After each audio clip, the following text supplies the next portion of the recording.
Introduction is I did masters in chemistry from University of Punjab back in 2018, and after that I am associated with the field of CSS.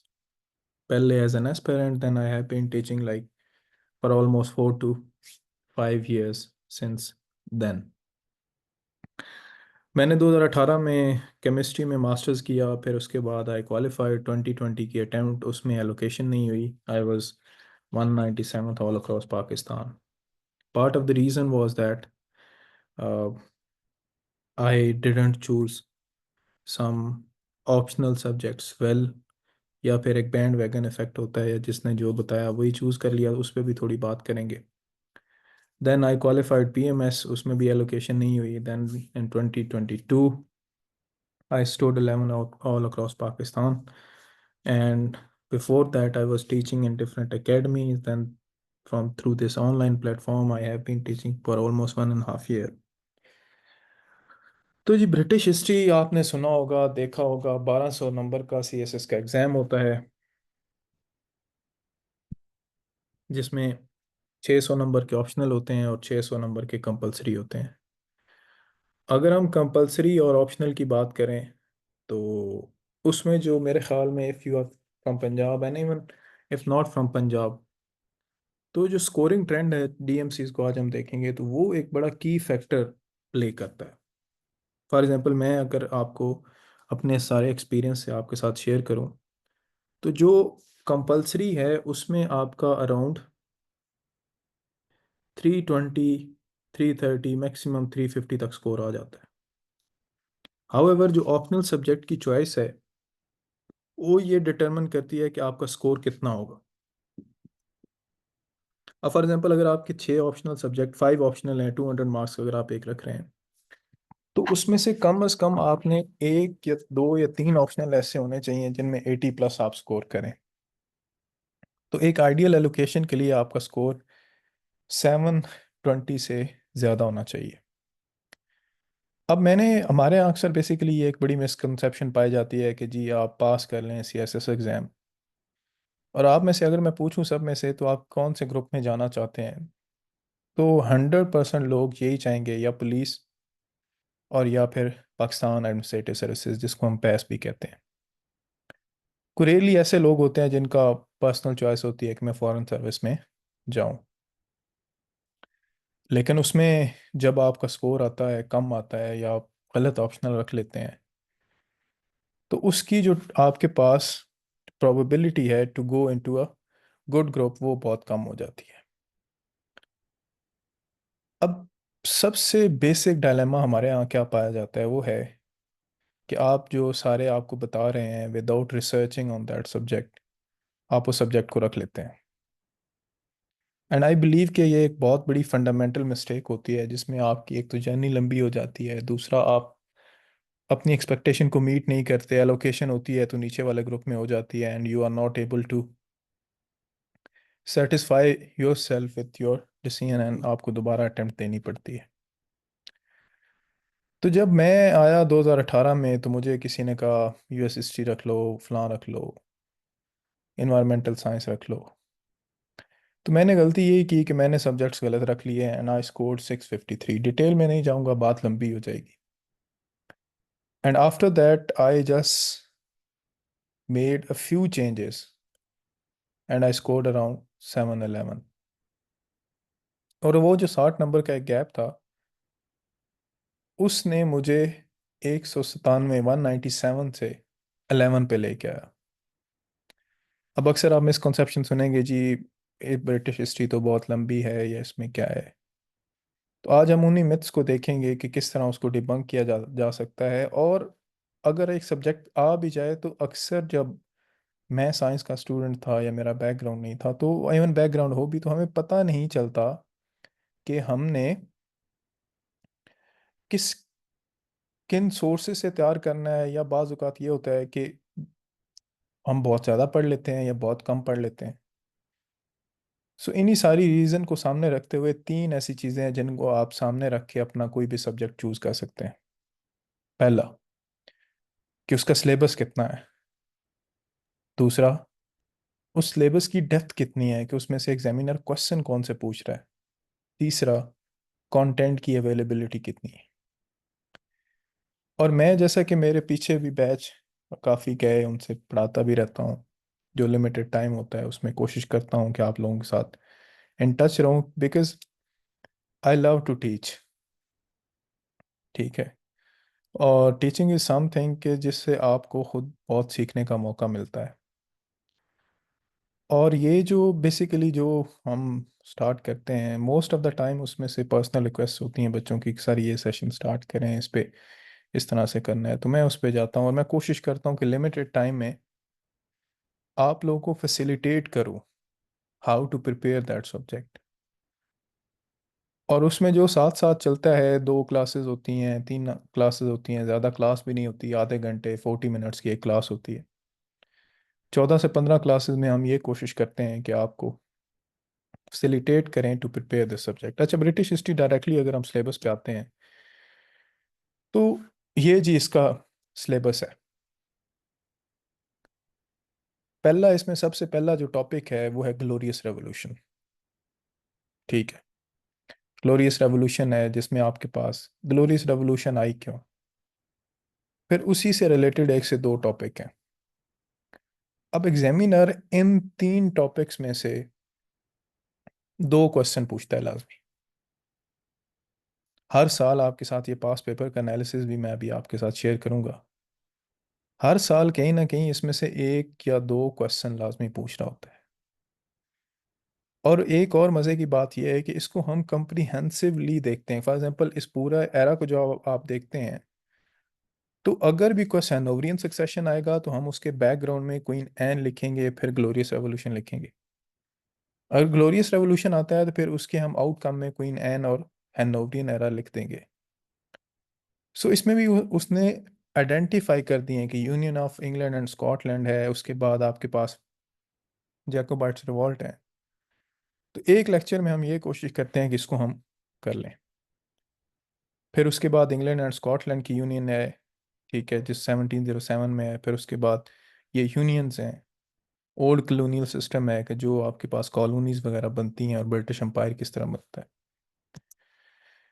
तीसरा ये आपके पास major इसका portion है French revolution and Napoleonic Wars. ठीक है।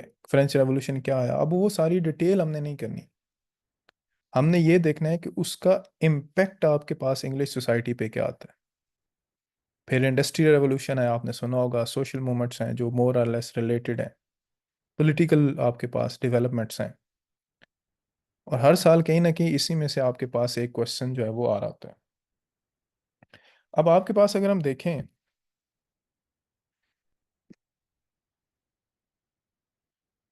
अगर हम आपके पास ये देखें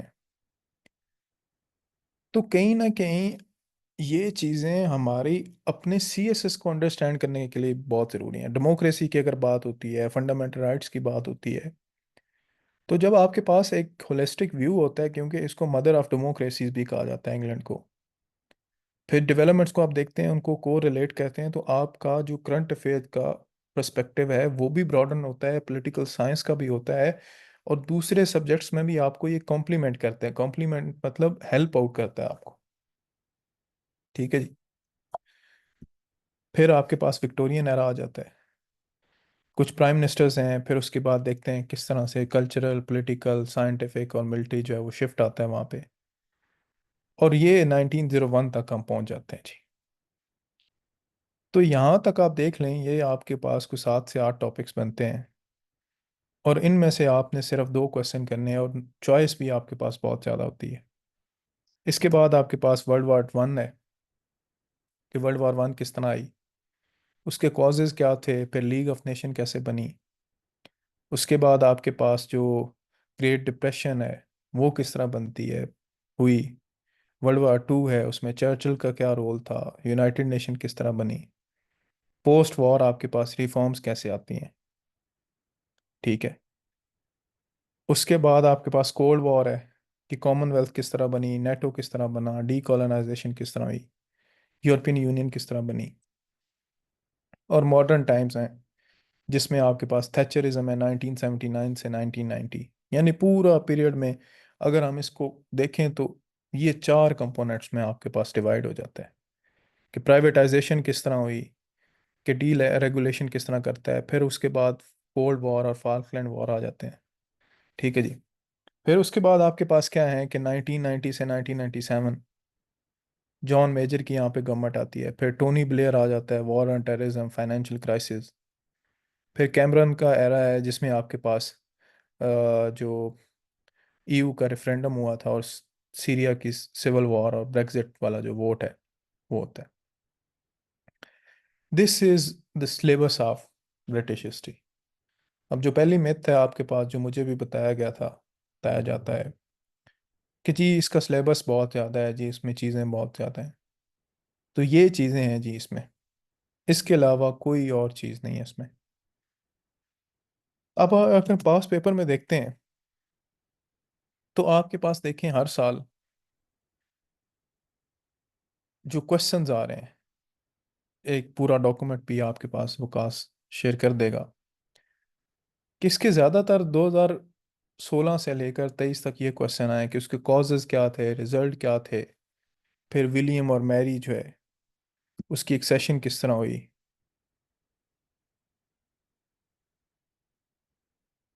ठीक है जी। उसके बाद क्वीन एन का रेन क्या था, उसमें क्या हुआ, उसमें जैकोबाइट रिवॉल्ट पे क्वेश्चन आया है, उसके बाद रॉबर्ट वॉलपूल पे आया है, अमेरिकन वॉर ऑफ इंडिपेंडेंस पे आया है जी। फिर ये जी आपके पास यूनियन एंड इंग्लैंड पे इस तरह से क्वेश्चन आए हैं, उसका इम्पैक्ट क्या था, इकोनॉमिक इंटीग्रेशन क्या हुई, पॉलिटिकल रिप्रेजेंटेशन क्या थी, उसके कल्चरल इम्पैक्ट क्या थे। फिर इंडस्ट्रियल और एग्रीकल्चरल रेवोल्यूशन में भी आपके पास ये ही ज़्यादातर पूछा जाता है कि उसकी कॉजेज़ क्या हैं, पॉपुलेशन ग्रोथ, कैपिटल एक्यूमुलेशन, उसके बाद पॉलिटिकल एंड सोशल लाइफ पे उसका क्या इम्पैक्ट था, आइडियोलॉजिकल मूवमेंट्स क्या थी, फिर फ्रेंच रेवोल्यूशन ने किस तरह से आप इम्पेक्ट किया उस पर, फिर विक्टोरियन एरा है उसकी पॉलिसी है, फ्री ट्रेड है। मतलब ये अगर आप इसको कम्प्रीहेंसिवली जब देखते जाते हैं, एडवर्डियन एरा है, उसके बाद वर्ल्ड वॉर 1 है, इंटर वॉर पीरियड है, ये सारे के सारे आपको क्वेश्चन भी एज सच मिल जाएंगे। फिर पोस्ट वॉर ब्रिटेन है और डी कॉलोनाइजेशन है। सो इस तरह से क्या है कि आपके पास ये सारा का सारा जो क्वेश्चंस हैं वो मोर और लेस रिलेटेड वही आते हैं, जो हम डिटेल भी आपके पास शेयर हो जाएगी। फिर ब्रेग्जिट के बाद जो चैलेंजेस आए हैं, मतलब इजी और डायरेक्ट आपके पास क्या आते हैं, क्वेश्चंस आते हैं। तो इसमें अगर सबसे इम्पोर्टेंट जो मैं आपके साथ एक चीज़ शेयर करना चाहूँगा, वो तीसरी इसकी चीज़ है कि स्कोरिंग ट्रेंड आपका इसमें क्या है। सबसे पहले अगर आप बात करते हैं तो ये कुछ डीएमसीज मैंने हमेशा अपने लिए भी रखी और अपना जो मेरा मेथड है कि ब्रिटिश हिस्ट्री का आप स्कोर देखें, इसमें भी 80 है। फिर उसके बाद यहाँ पे अगर आप ब्रिटिश हिस्ट्री देखते हैं 69 है। फिर उसके बाद ब्रिटिश हिस्ट्री में 64 है। फिर उसके बाद ब्रिटिश हिस्ट्री में 80 है। उसके बाद फिर British history, history of US अगर आप देखते हैं in comparison with this 40 marks हैं इसके। फिर आपके पास यहाँ पे आप हिस्ट्री ऑफ यूएस को देखें 41 मार्क्स हैं। ये आपको आपके सामने रखने का मकसद ये है कि आपको एक ऐसी पिक्चर दिखाई जाए कि जो अगर आप एक सब्जेक्ट चूज कर रहे हैं, फॉर एग्जांपल मैंने अगर क्रिमिनोलॉजी रखना है और मेरे पास फिलोसफी है, क्रिमिनोलॉजी वर्सेस फिलोसफी है, तो I compare the scoring trend. Why would I go and ask someone कि यार मुझे बताओ मैंने क्यों रखना है। मैं ऐसे पास पेपर निकालूंगा, उसका सिलेबस सामने रखूंगा और उस चीज़ को मैं देखूंगा कि यार मैं किस तरह इसको करना है।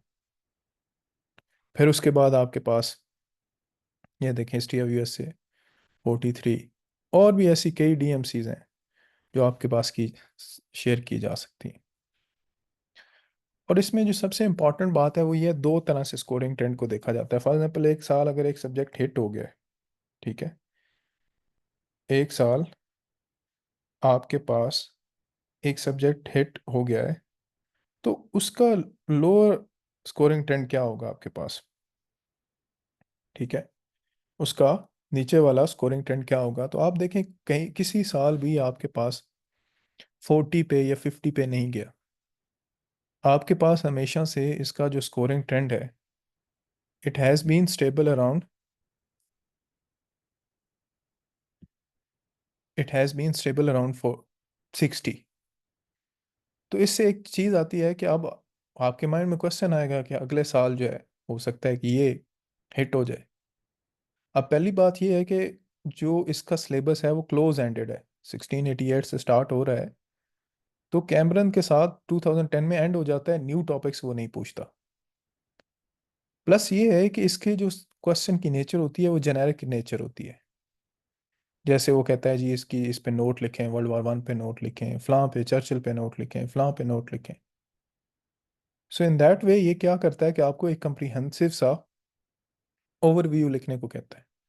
फॉर एग्जांपल अगर आप इसको देखें, ये हिस्ट्री का जो एनालिसिस है, ठीक है, कि अगर हम इस एनालिसिस की बात करते हैं तो हर साल फॉर एग्जांपल 2017 में देखें आप, वेग ओलिगार्की पे आया है, इंडस्ट्री रेवोल्यूशन पे आया है, चार्टर्स मूवमेंट पे आया है, ग्लैडस्टोन पे आया है। 2018 में देखें ग्लोरियस रेवोल्यूशन पे आया है, इंडस्ट्रियल रेवोल्यूशन पे आया है, और ग्लैडस्टोन पे आया है। पार्लियामेंट्री रिफॉर्म्स हैं 2019 में glorious revolution, whig oligarchy, Hanoverian succession, industrial revolution, parliamentary reforms. 20 में विग पे आया है, पार्लियामेंट्री रिफॉर्म्स, रॉबर्ट पील आया है, glorious revolution, act of union, Gladstone, William the younger and labour party. ठीक है।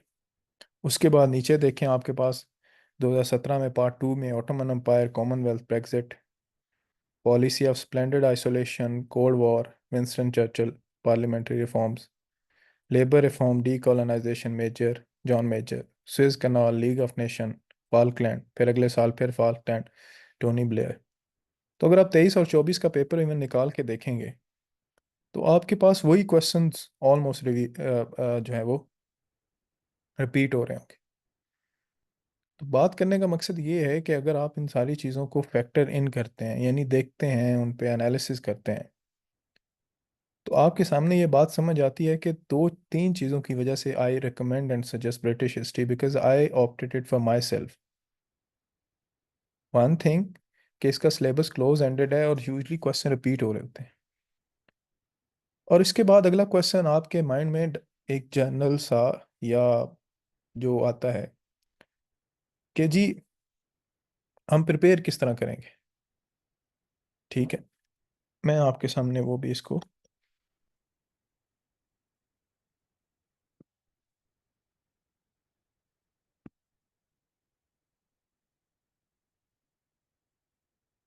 रखता हूँ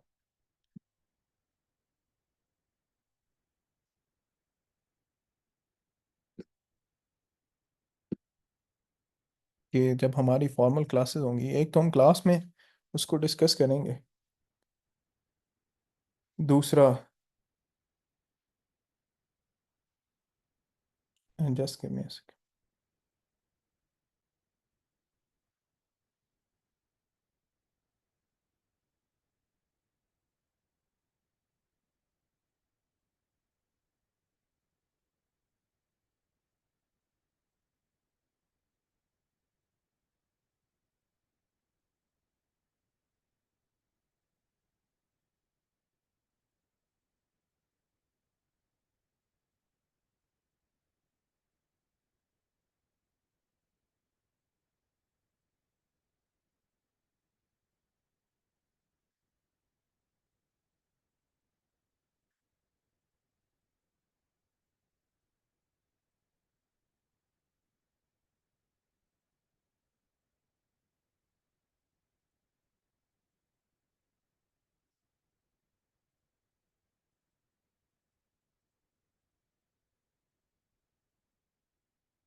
जस्ट अ सेकंड।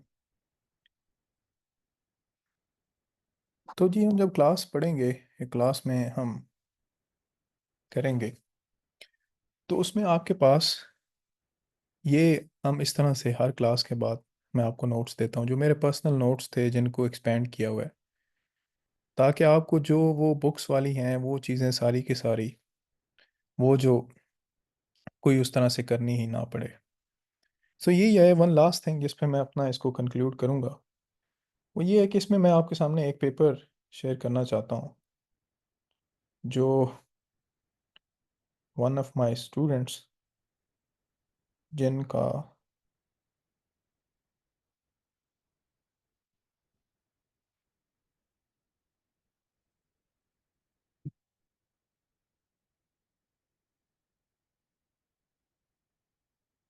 ये आपको स्क्रीन शो हो रही है जी? यस, तो वही सर। अच्छा, ये मारुख मलिक का, जिनकी 7th पोजीशन अभी आई है CSS 23 में, 25/8/2022 को उन्होंने ये कोर्स लिया था। उनका क्वेश्चन है इस तरह से, हम जो मॉक्स एक दो रखते हैं, दो मॉक्स रखते हैं जिसमें डिटेल में हम जो एवेल्युएशन भी करते हैं, और ये मैंने ही चेक किया हुआ है। तो मैं ये कोशिश करता हूँ कि इसके थ्रू हम, बजाय इसके कि मैं आपको वो बोरिंग से वो जो लेक्चर होते हैं, थोड़ी सी आपको इनिशियली मुश्किल आती है, लेकिन ये है कि मैं आपको वो कोशिश करता हूँ कि आपको सारी की सारी चीज़ें प्रोवाइड कर दूँ, ताकि आपकी जो भी क्वेरीज हैं हो, या तैयारी में कोई कमी मेरी तरफ से ना रहे। So that's all for today इंशाल्लाह जी। This was a brief overview. जो डिटेल्स हैं वो वकास इंशाल्लाह शेयर कर देंगे आपके साथ। In case you have any question or query, तो आप वो पूछ सकते हैं जी मुझसे। सर मैं बुक्स के हवाले से पूछना चाह रहा था कि जो आपके नोट्स हैं बनाए हुए, क्या ये गुड जी इनफ होंगे कि एटलीस्ट 70 प्लस स्कोर कर लें? यानी इन नोट्स की हेल्प और अपनी तरफ से थोड़ा हम गूगल की हेल्प लेते हुए कुछ रिसर्च कर लें, वो भी आप अगर बता सकें तो। अगर बुक्स कहते हैं तो वो भी। जी। अच्छा, बुक्स मैं पर्सनली जो है ना, बड़ा बुक्स के खिलाफ हूँ। हमारे यहाँ ये मिसकंसेप्शन पाई जाती है कि दुनिया जान के आप बुक्स पढ़ लो, और एग्जाम में आपके पास 35 मिनट्स होते हैं, उसमें आपको पता ही नहीं होता क्या लिखना है। सो अगर आप मेरे पास आ रहे हैं तो मेरा मकसद ये, आप इस वजह से आ रहे हैं because you are having certain difficulties in gathering data और अंडरस्टैंडिंग डाटा। तो वो सारी की सारी चीज़ें मैं आपको बताऊंगा, साथ में बुक्स भी भेजूंगा आपको, और उसमें स्पेसिफिकली चैप्टर्स मेंशन करूंगा कि जी ये चैप्टर है, इसमें से आपने ये फलां फलां चीज़ जो है वो कर लेनी है, और दैट्स ऑल, अदर देन कुछ भी नहीं है। जी, मारूफ मेरी स्टूडेंट थी and she scored I guess 80। DMC भी पढ़ी होगी, वो काश शेयर कर देगा। And she took this that course from me back in 2022। ये मैंने मॉक भी आपके साथ जो है वो शेयर किया है। सो एनी अदर क्वेश्चन, और इसके बाद फिर हम सर इसको एंड लास्टली करते बस हैं। बता दीजिए सर, लास्टली जी सर ये बता दें कि ये हमारा कोर्स कितनी देर का होगा, ठीक है? और दूसरा ये कि सर पेपर्स का कुछ आइडिया कि फेब में पॉसिबिलिटी है यार, पेपर या मैं तो जो बच्चों को बता रहा हूँ ना, वो अप्रैल फेब में के हिसाब से। आपको लगता है कि क्योंकि सर यकीन मान पहले नहीं तैयारी कर सके ब्रिटिश हिस्ट्री की, अभी मौका मिला है तो इसलिए कोशिश यही है कि जितना अच्छे तरीके से इसको कर सके इन अ शॉर्ट यार टाइम। आप देखो, मैं आपको ये श्योरिटी देता हूँ, जो भी, मैं अपनी एक limited, I am not making a big claim, कि अगर आप साथ साथ करते हैं ना, बाय द स्टार्ट ऑफ जनवरी, आपका ये जो पेपर है ये तैयार हो जाएगा, अगर आप साथ साथ चलते हैं। इजी है, हफ्ते में 2 दिन क्लास हम रखेंगे, वो भी ज़्यादा नहीं होगी, 30 से 40 मिनट्स की होगी, और within like 4 8 to 9 hour by the start of January इंशाल्लाह आपका ये कोर्स कंप्लीट हो जाएगा। Thank you very much. Papers का बता दीजिए सर, अप्रैल में चांसेस हैं? पेपर आप फेब के हिसाब से तैयारी करें। देखिए, अगर आप फेब के हिसाब से तैयारी करेंगे तो आपको जो 2 3 माह एक्स्ट्रा ऊपर मिलेंगे, उसमें आप रिवाइज कर सकते हैं। Why are you relaxing? और बाकी मुझे नहीं लगता लेट होंगे। ठीक है जी, थैंक यू वेरी मच। काश मैं जी आपको जी होस्ट जी। में, आप कांटेक्ट अपना शेयर कर दीजिएगा इनके साथ, इन जी केस सर, मैं अभी पोस्ट बता दें मुझे फिर। मैं। अस्सलाम वालेकुम सर। वालेकुम सलाम जी। Sir, I have a question. Ji Sir, what do you prefer? Like if we talk about European history and British history, so which one is more scoring and easy अच्छा, to मैं जब like complete दूसरे within? साल मैंने रखना था ना subject, जी जी। तो मैंने इन तीन का कंपैरिजन किया था जब मैंने स्विच करना था from chemistry to this subject. तो उसमें राइट। जो मुझे यूरोपियन, और क्योंकि अभी भी लोग ज़्यादातर यूरोपियन की तरफ जाते हैं, इसमें बड़े हार्डली अगर कोई स्टूडेंट्स होंगे ना तो मैक्सिमम 1000 होगा, मैक्सिमम। बट यूएस हिस्ट्री के बाद ज़्यादा, क्योंकि लोगों के पास अवेलेबिलिटी नहीं है या लोग इतना उसको करते हुए डरते हैं। तो दिस इज़ वन सब्जेक्ट के जिसके अभी 2-3 साल ये चांसेस हैं कि अच्छा स्कोर भी आएगा, और प्लस इसमें एग्जामिनर के पास वो डेप्थ नहीं है। अगर आप थोड़ा सा अच्छा उसको लिख देते हैं तो एक डाइंग सब्जेक्ट है, इसको प्रमोट करना चाहते हैं वो, तो 60-70 आपका आराम से आ जाता है। और अच्छा, थोड़ा और अच्छा अगर आप प्रिपेयर कर लेते हैं तो 80 is very good score that you can get. और डेट्स आप देखेंगे जब क्लास हम लेंगे ना, एक मिसकंसेप्शन ये भी पाई जाती है जिसमें डेट्स हैं। तो डेट्स जो है बिल्कुल आपके पास मिनिमम होती है। आप एक टाइम लाइन से चलें, आप देखें 1947 में पाकिस्तान बना, 56 में कॉन्स्टिट्यूशन आ गया, 73 में आ गया। तो इस तरह से हम इसको करने की कोशिश करेंगे जी। ठीक है जी। ठीक है वकास। जी sir, Waqas, thank you. Waqas are you in the class? जी सर। जी जी जी, I am in the class. मुझे होस्ट बना दे, मैं इनसे नंबर शेयर कर दूंगा। मैं होस्ट बना दिया आपको। Okay, wait a second sir. Sir I have a question. हाँ जी मुश्तबा। सर मैंने last time Indo Pak history रखा था, ठीक है, लेकिन उसका सिलेबस भी लेंथी है। लेंथी मतलब इस वे में है कि अगर देखा जाए तो वो पॉलिटिकल साइंस में भी मर्ज हो जाता है, करंट अफेयर्स में भी, पाक अफेयर्स में भी, ठीक है। जी तो वो मैं अच्छे तरीके से खुद भी प्रिपेयर नहीं कर पाया, और मुझे वैसे हिस्ट्री में मेरा थोड़ा सा इंटरेस्ट है इंडो पाक में, लेकिन मैं ये सोच रहा हूँ कि मुझे शायद ना इंडो पाक के बजाय इधर आना चाहिए, ब्रिटिश हिस्ट्री में, ठीक है। जी क्योंकि इसका सिलेबस भी मैंने देखा, शॉर्ट है syllabus as compare to Indo Pak history. जी जी। तो आप काइंडली थोड़ा सा मुझे इनके बारे में कंपैरिजन करके बता दीजिए कि इन दोनों में से बेस्ट कौन सा है, यह मैंने आपके स्कोरिंग सामने ट्रेंड्स के बिल्कुल हवाले से भी और वैसे स्कोरिंग भी। ट्रेंड के हिसाब से ब्रिटिश हिस्ट्री बहुत अच्छा सब्जेक्ट है। जी सर। प्लस ये है कि आपका जो पेपर है ये तैयार भी हो जाएगा, और जी स्टेबिलिटी सर। भी है इसमें। तो मैं वो जी सर। आपको ज़्यादा बोर इस वजह से वो डीएमसीज का कंपेरिजन, वो वकास से आप कांटेक्ट कीजिएगा, ये आपको ना बड़ा डिटेल में भेज देगा, ये नंबर आपके साथ शेयर कर रहा है। तो उसमें जी सारी सर। आपको कंपैरिजन मिल जाएगा। बट इन अगर मैं इसको समराइज करूँ तो वो यही है कि ब्रिटिश हिस्ट्री स्कोरिंग, इसका ट्रेंड भी जी अच्छा सर। है, प्लस ये है कि आपके पास इसका जो सिलेबस है वो भी शॉर्ट है। ठीक है जी। जी sir. Thank you very much. Thank you sir.